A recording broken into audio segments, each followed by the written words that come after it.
Hi y'all, Desert Mermaid here, or Mermaid Cora if we've met in person.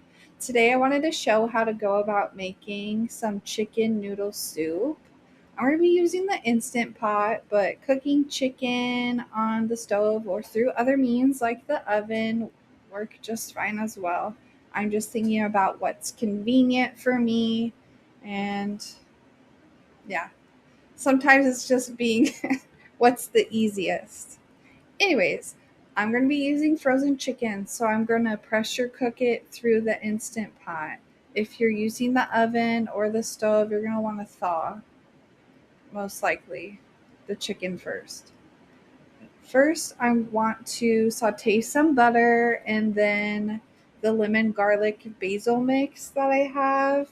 I really love garlic, and sometimes it is easier, again, another hack, to have it ready instead of taking the time to chop it up. Captain Smith found this and he knew we liked the flavors, and it's a win win, to be honest.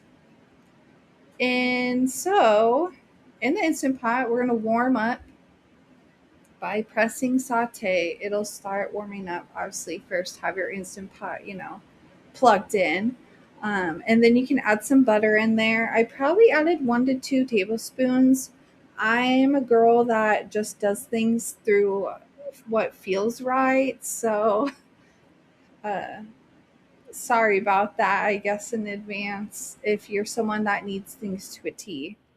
Anyways, with the saute, it's going to be warming up, and butter's going to do what it does when it contacts heat. It's going to start dissolving. Once I feel like it's getting close to being completely gone, using it sort of like oil to coat the pan, then I'm going to add in that mix of garlic.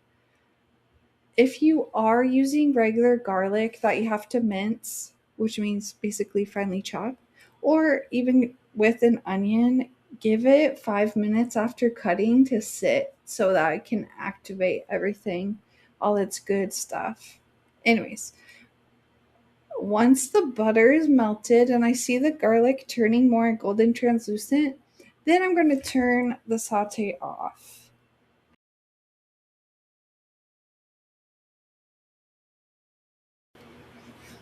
Alrighty, chicken time. The saute is off, the button that is. And now we're going to go ahead and get that chicken ready to cook. By the way, the Instant Pot is still going to be very warm, so be careful if you're like me and you accidentally forget that it's warm and then you end up burning yourself. We're going to add in some of the frozen chicken. So I buy frozen chicken from Kroger, Smith's, Fry's, whatever you want to call it. And I'm putting in enough for 4 people. So just really tailor it to the way that how much chicken you want. This could be chicken specifically for the chicken noodle soup, or it could be some extra chicken as well. So really just do what you're comfortable with. Maybe you only have time to make the chicken that you need, or it's your meal prep day and you can go ahead and cook as much chicken as you want. Anyways, and then I'm going to be adding broth for my liquid in the Instant Pot. Broth can be store-made, store-bought, or it can be homemade. So let me know if you are interested in learning about homemade, like chicken or turkey broth. I'm going to use what I already have. Again, I'm taking it easy. And so I decided instead of using chicken broth, I really wanted to dig into the more vegetable, earthy side. And so I'm going to be using vegetable broth. Some of my favorite broths are Kettle and Fire, I believe is what it's called. But here I'm using Pacifica. I do try to go for more organic if I can. But anyways, I do that doing the vegetable broth because I choose my vegetables for the chicken noodle soup on what is preferred for me and my family. And so we're not going to necessarily have all the vegetables that you might think of with chicken noodle soup. But back to the Instant Pot. We always need at least 1 cup of liquid, whether that's broth, like tomato sauce, or some kind of sauce, or water when you're pressure cooking. Um, in addition, I'm wanting the chicken to be seasoned by more than the broth, so I'm also going to add in some more of my favorite seasonings this time, the Redmond sea salt that my naturopath recommended to me, and then some black pepper.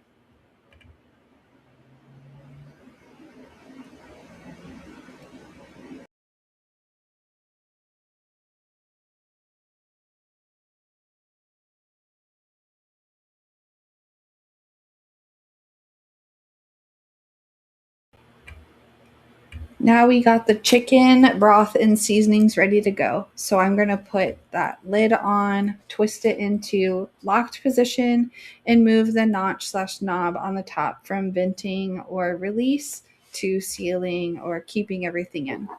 I push the pressure cook button and adjust the time, about 5 minutes per pound of chicken if memory serves right. It's automatically going to stay warm after it's done cooking because the keep warm button is on. And then when it is done cooking, I'm going to use an oven mitt or a kitchen towel to move that knob/notch into the venting or release position from the sealing position. And be careful because it's basically like a volcano in the sense of liquid is coming out at high pressure. Again, I'm making chicken noodle soup, so I want to shred my chicken, and I will be using the KitchenAid hack of placing the chicken in my mixing bowl and using the mixing hook. Again, it's hot food, so stay safe.